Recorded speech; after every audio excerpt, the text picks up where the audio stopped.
नमस्कार, मैं डॉक्टर राजेश रसाल। पिछले वीडियो में हमने व्याकरण की दृष्टि से शब्दों के भेद और उसके प्रमुख भेद और उसके उपभेद उसके बारे में चर्चा की थी। प्रमुख भेदों में विकारी और अविकारी ये दो भेद और उसके जो है चार उपभेद। आज हम विकारी शब्दों के भेद, उसमें जो पहला उपभेद है संज्ञा के बारे में देखेंगे कि संज्ञा क्या है, संज्ञा की परिभाषा क्या है, यह हम देखेंगे, जानेंगे। तो संज्ञा उस विकारी शब्द को कहते हैं जिससे किसी विशेष वस्तु, भाव और जीव के नाम का बोध हो, या दूसरे शब्दों में अगर उसकी परिभाषा हम देना चाहते हैं तो ये कहेंगे जो शब्द व्यक्ति, जाति, वस्तु, स्थान, गुण या भाव के नाम का बोध कराए उन्हें संज्ञा कहते हैं।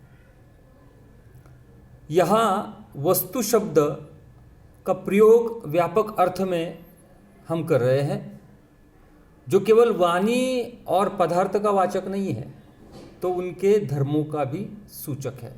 तो उसके आधार पर व्यक्ति सूचक, जाति सूचक, वस्तु सूचक, स्थान सूचक और गुण सूचक, ये उसके भेद बनते हैं।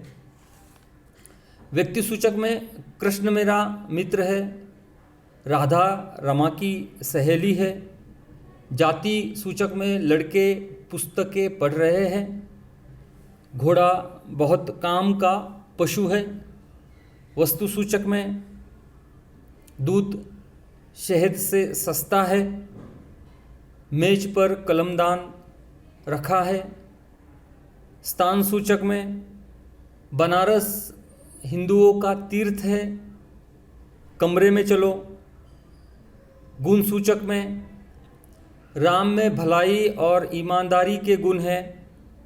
उपरोक्त वाक्यों में संज्ञा के विभिन्न उदाहरण दिए गए हैं कि किस प्रकार से संज्ञा का प्रयोग किया जाता है। तो संज्ञा के जो भेद है उन भेदों को हम जानेंगे। संज्ञा को निम्न 5 भेदों में बांटा गया है। एक व्यक्तिवाचक, दूसरा जातिवाचक, तीसरा द्रव्यवाचक और चौथा समूहवाचक या समुदायवाचक, पांचवा भाववाचक। अब व्यक्तिवाचक के बारे में हम थोड़ा सा जानेंगे। व्यक्तिवाचक जिस संज्ञा से व्यक्ति, स्थान, वस्तु आदि के विशिष्ट नाम का बोध हो उसे व्यक्तिवाचक संज्ञा कहते हैं। ऊपर के उदाहरणों में कृष्ण, राधा, रमा, बनारस, राम व्यक्तिवाचक संज्ञाएं हैं। इसके अतिरिक्त गंगा, हिमालय, ताजमहल आदि भी इसके उदाहरण हम देख सकते हैं, इसके अंतर्गत वो आते हैं। जातिवाचक में व्यक्ति, स्थान, वस्तु आदि के सामान्य जातिगत नाम का बोध जिससे हो उस शब्दों को जातिवाचक संज्ञा कहते हैं। उपरोक्त उदाहरणों में हमने देखा है कि मित्र, सहेली, लड़के, पुस्तकें, घोड़ा, पशु, मेज, कलमदान आदि जो है संज्ञाएं जातिवाचक है। तीसरा है द्रव्यवाचक। जिस संज्ञा से किसी धातु अथवा द्रव्य का बोध हो उसे द्रव्यवाचक संज्ञा कहते हैं। उपरोक्त वाक्यों में दूध और शहद द्रव्यवाचक है। उसके साथ साथ लोहा, सोना, पानी, कोयला, मिट्टी आदि भी इसके उदाहरण हैं। समूहवाचक अथवा समुदायवाचक संज्ञा के अंतर्गत हम देखेंगे कि जिस संज्ञा से व्यक्ति, वस्तु, स्थान आदि के समूह अथवा समुदाय के नाम का बोध हो उसे समूहवाचक अथवा समुदायवाचक संज्ञा कहते हैं। सेना, भीड़, कक्षा, सभा, परिवार, जुलूस, पंक्ति आदि संज्ञाएं समूहवाचक है। ये व्यक्तियों के समूह के नाम है। उसके बाद भाववाचक। भाववाचक में जिस संज्ञा से व्यक्ति, वस्तु आदि के गुण, धर्म अथवा भाव का बोध हो जाता है उसे भाववाचक संज्ञा कहते हैं।